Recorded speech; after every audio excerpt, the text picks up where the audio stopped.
My name is Chang. I'm always climbing, and this is Should You Train the Faux Crimp? Here we go. The answer is yes, 100%. Nothing dangerous about it. Only thing dangerous about it is using it when you've never trained it. So what if it applies a lot of pressure to your joints? You know what else also applies a lot of pressure to your joints? Climbing, dinos, whippers, highball. When you fall. Maybe we should just stop altogether now because we want to be safe. Don't forget car crashes. The amount of pressure that applies to your joint is, some say, fatal.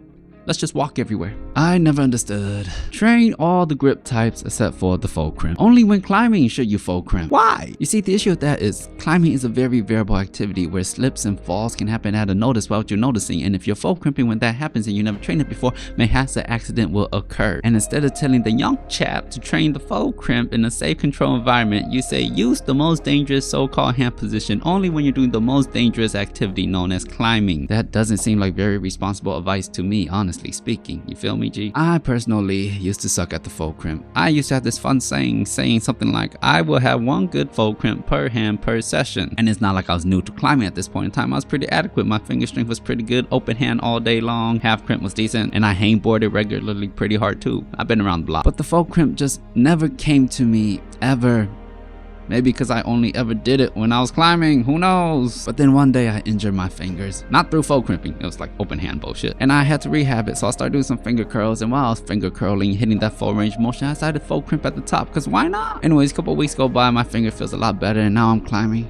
I get onto this one problem, and I hit this hold. And I'm like, this is a faux crimp hold. I can't open, can't drag, can't have. I gotta fold it. Now in my head, I'm thinking, great.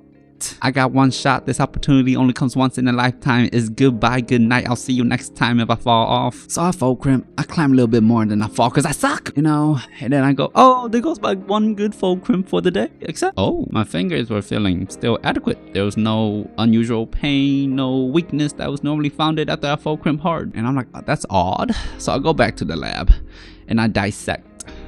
What did I do differently to produce this result? I told myself, asked myself. Well, it's not the finger injuries. Definitely injuring my fingers didn't make them stronger. So I was like, oh, what did I do? And then, the only thing I concluded was the finger curls with the faux crimp at the top, because I didn't change nothing else about my training. So all I'm saying is, if you have a weakness that is mayhaps prone to injury, don't train it on the wall. Train it in a safe environment. Mayhaps hangboarding is a good idea. My name has been Chang.